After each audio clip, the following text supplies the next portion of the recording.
Let's see who's going to get that much closer to raising the trophy and being your Fortnite World Champions of Duos. Here we go.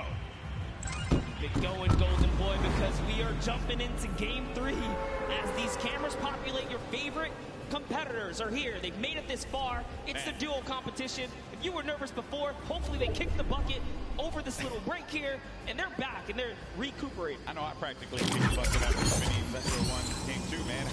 I was feeling it, man. It was nuts. And there they are on your screen. So the drop for the bus here, it's going to be a north to south one going right over that ice biome. It's going to cut pretty much center of the map there. And Vinny and Zextro, I'm very happy that they're performing this well, Monster. This is a duo that had so much success. Even going into the World Cup qualifiers, we all were like, yeah, this is a duo that definitely should make it. This is a duo that, hey, they could even win the whole thing. Yeah. Then tragedy struck as Zextro had a few problems with you know, arthritis and different things with his hands. And I'm make sure I'm getting that right. And I'm just bummed out about that. Good to see them here showing up, man. I mean, what you expect of our competitive veterans, specifically Zextro, Vinny. They go back to as many of the LAN tournaments that we've seen, as does Zing and Sap. But anyways, look, in here we have UAG KBB. He's going to take down Mexi. Is Scram close by? Is he close enough? And this is a battle going down in Snobby Shores. So off the rip here, we have players getting dropped. That's actually going to be our first elimination. Lucky for us to catch that one. But there's a shot coming in from the Viking Island right up above. And he just kind of turns the corner. Picks him up, catches that full evening there. So that's his now. Yeah, a little toe-to-toe action here, Golden Boy. Very rough situation to be in here, but Zextro now looking to engage in this one. Potentially here's going to have go over to this DOP now. Just getting the bearings all together here. The players as well. That moment where they can just have that conversation. What are they going to do? How are they going to just implement their strategy going into the next game? What is that strategy going to be? Do you mix it up? Do you change your drop spot? These are things that are going to be so important for these players. The time that they can communicate with one another. Now Scram looking to be potentially in a world of hurt here. We heard from Nix, TFZin earlier on. The Brazilian duo. I think they know that. Yes, Scram, they're going to be on the hunt for him, so they know that he's around here. They're just trying to sniff him out. Yeah, and if you were in the players' lounge, you could feel the tension, specifically when we brought up the Brazilian duos, the Brazilian players. These guys qualified, and they qualified with heavy elimination. Nix especially being one of our only players to like literally qualify as hard as you can in the, you know, for the weekend. He was at it each and every week. You constantly saw him at the top every single time. It was fair. And also qualified for solo, so we'll be seeing Nix tomorrow. And then you got Scram. He's got 2 eliminations, but he's just hiding this one out. He hears them making all that ruckus, all the noise around him, and Scram just does not want to give up his position. Perhaps he grabbed his teammate's reboot card. He's maybe looking for that play. But Nix and PFZin, they have to have an idea of where he's going to be located here. Yeah, he does not want to give up his position here. He's actually just hiding in the basement right now, hoping that these guys just kind of blow by like dust in the wind right here. As Nix and PFZin, they think it's clear. They think it's all good because they came in and they just wrapped up one of the other players. They actually didn't initiate the battle against Mexi and Scram here. So Scram might just get lucky and be able to kind of sneak on by as he hears this powerhouse duo, this Brazilian duo, kind of loot their way through and make their way to the zone soon. And loot they definitely will, because they're getting a lot of resources out of this. Scram over in the distance. He's going to be out of there. Now we're making our way over to the action that's happening with 7SSK7. Got Spades and Crim now looking to push on for this fight here, potentially. Got some shots going off. Crim is going to play that overlook position, getting challenged there, and trying to use that advantage from the download, a little bit of that right hand, right? Just see if we can get a peek in there. Does get tagged up, Crim. Guy does back away there, does manage to build out. Spades is going to out. There you go. So they're just right into that positioning, and I like the fact that they're using the natural high grounds, right?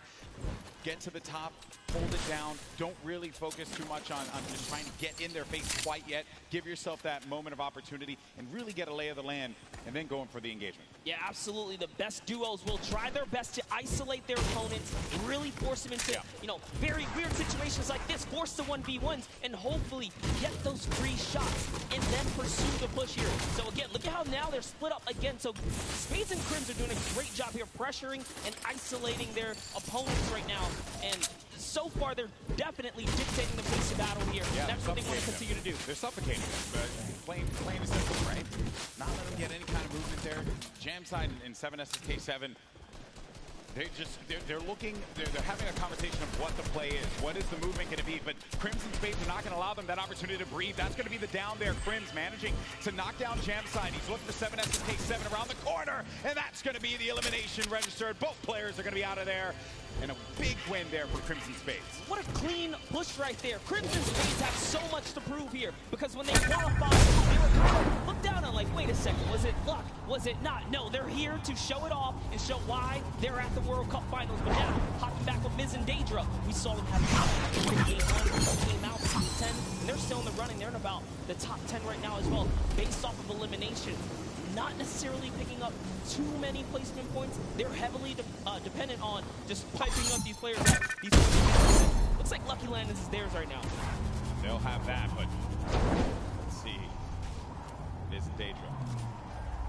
Linger about it.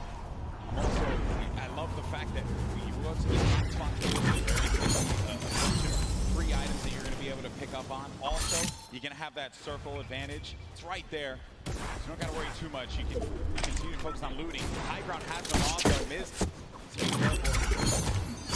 There's Daedra, and he's going to be right next to him, trying to get these angles. So you have to stick together. Looking for the sound cues right here. Can they find their opponent? Nice little low ground peek right here. Low ground is definitely underrated. If you can kind of peek out, catch a big shot, you're almost guaranteed a headshot. It's a big multiplier. Yeah, players don't really think about that, right? Like you always see Fortnite players go after the high ground. That's the bread and butter for a lot of players that play this game.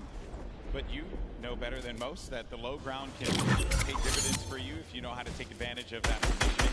Maybe some overzealous players that try and get aggressive on you. You got Gustavo. I'm actually very interested to see if Gustavo's going to lead this push here, because specifically between these two players right here, this duo, this Brazilian duo, Gustavo doesn't necessarily lead the push. It's Wish is the aggressive player, so he has the ultimate line. He's always looking for the shot. What are they going to do? Is a nice standoff. Yeah, this whole event, right?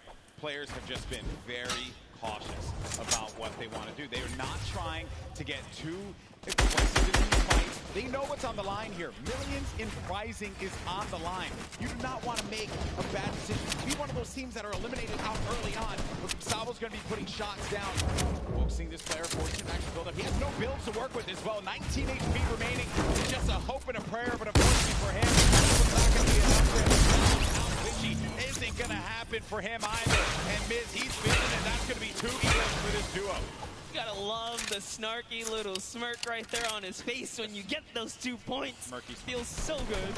It's really good. Feels really good. And then Volks and Harpy. And look at this. Harpy actually dealing with this battle. And this other player that actually got the high ground against him is focus firing on Volks. Harpy pushing back here. I wonder if they split up like this. But Volks and Harpy, they love playing a very aggressive style. They'll get in your face. They'll box you off if they need to.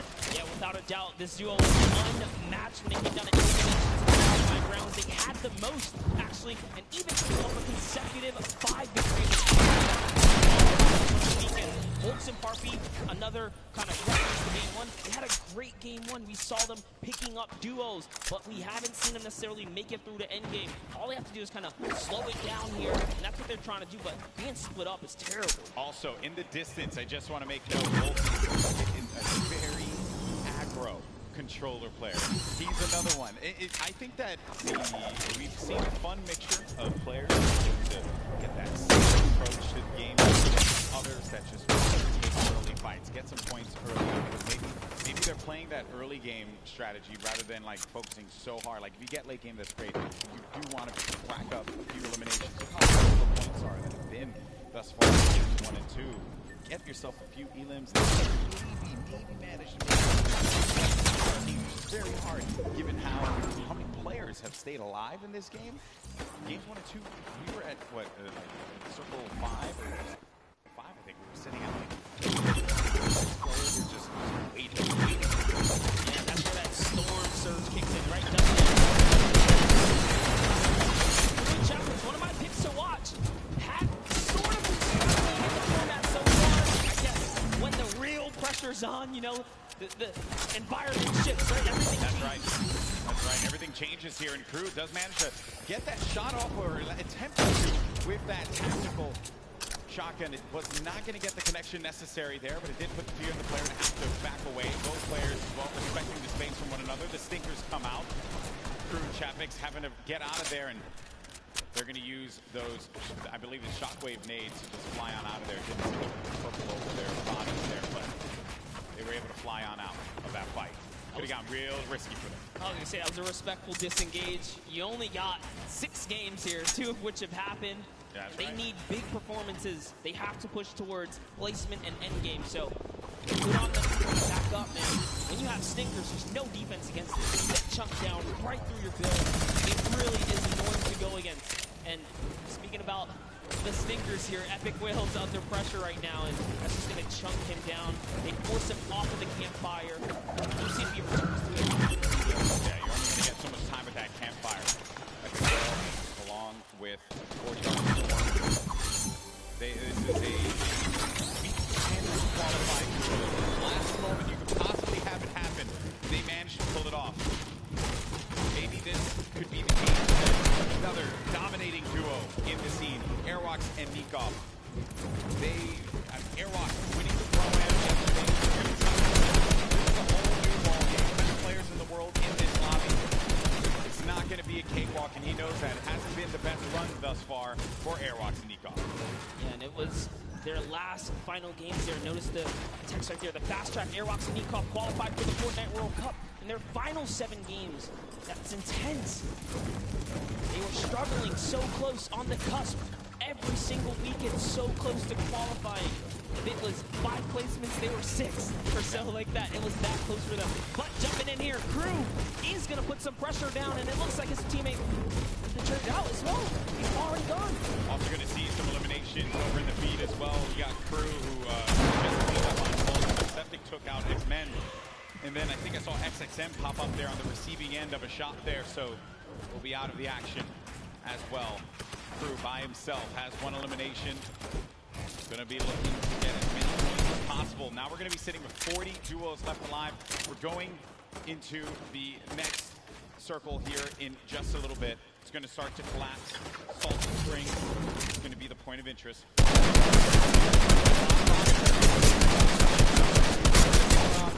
As Dusty Divot, like the northern, get some last-minute loot, perhaps. Here is Parpy looking for that peek. Volks and Parpy always tend to stay together, but wait a second, that was a tricky little shockwave right there. He did try to sneak his way into the build. He takes the wall. What are you going to do with it?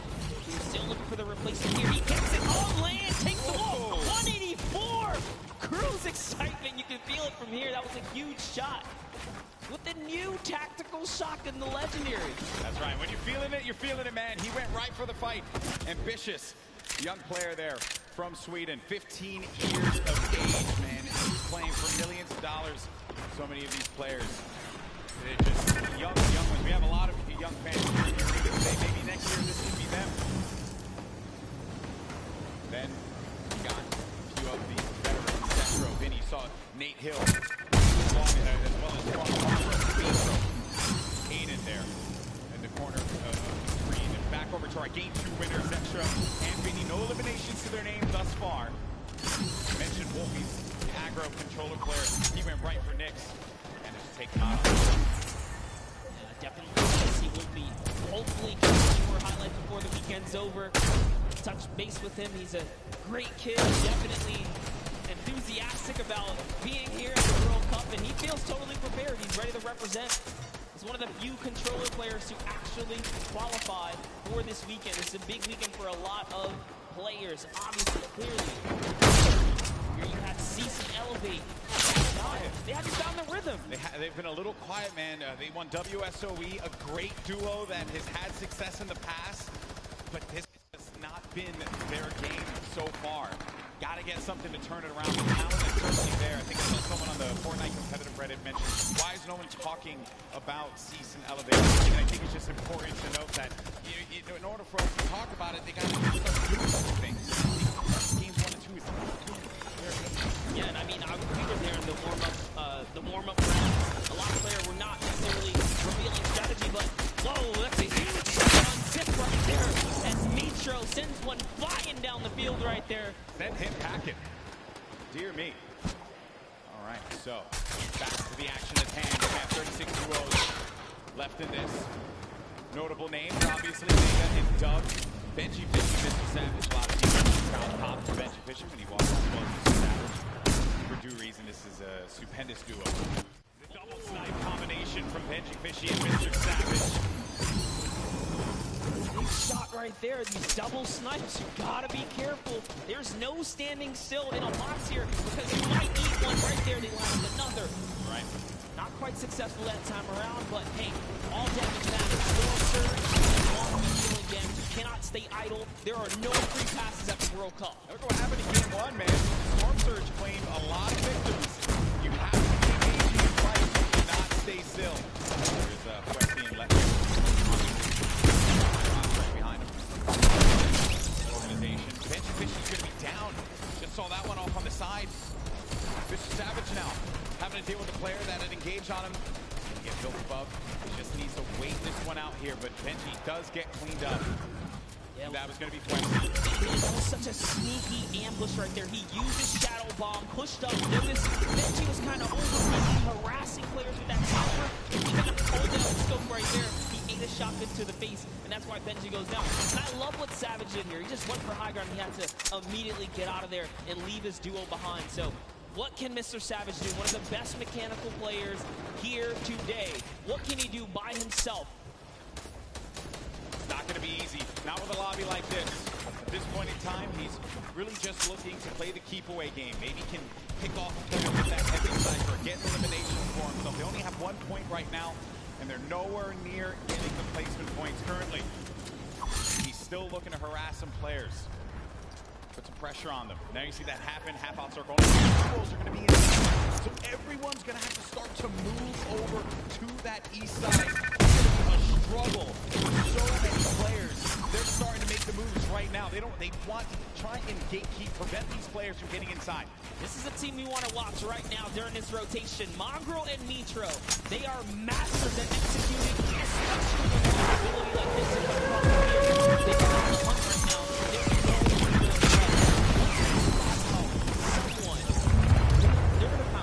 Jump on that target. Yeah, they're gonna wait for you to make that mistake. And with the nerves at an all-time high here, players are certainly gonna make that error in judgment. Saw it happen in scrims. We were looking at players getting warmed up. So much at stake here, but there's a launch pad that's gonna go out now. Need to be wary of beams in the sky. So many times you think that you're just going to be sailing away with no problem, not a care in the world, and then you just end up losing all of your shields, all of your HP, and then that's it. You're done. I've seen it countless number of times. People tweet out, you know, you fly across, you take it out of the sky, but it's all about timing. Neither Mitro nor Mongraal were shot once on that rotation. It was massively done right there. And whoa, it looks like they're tracking so beautifully. That's just someone trying to just kind of rotate on by the Shadow Bomb, but that was not enough. Not safe for the Shadow there, but was that when they were out of position for a brief moment, the way that they were able to just get back together, right? That patience with one another. You need to have it when you're getting down to these final moments. 25 duels and still be standing here. You got Calculator and Macwood. They're going to have that high ground up above. Shouldn't be comfortable just yet, because anything can happen here. Moves need to be made. With that RPG, I mean, they can basically take high ground at any given moment that they want nor choose. Calculator looking around, already on 4 eliminations for Macwood. Macwood did say he's the fragger of the duo. We'll see if Calculator can keep up right now. I am just hoping this Calculator talk a big game on the social media. He really does, man. He's a character without a doubt. But right now, there's no fun and games to be had. This is game 3 of the Fortnite World Cup Finals. It's time to put up or shut up for a lot of these players. Extra nasty. Could not waste more than he had to. This is earlier on. An elimination onto Migro, Mongrel and Migro. There you have it. Out of the game once again. That duo, European powerhouse. Going to pay there to Dunk and Mega. So far, so good. Maxwell again just holding this positioning right here. He is going to get blocked by his teammates. It's all good. Still his ground to control right now. They have clear control of the skies here. And they have a ton of builds to work with as well, Monster. 4 eliminations.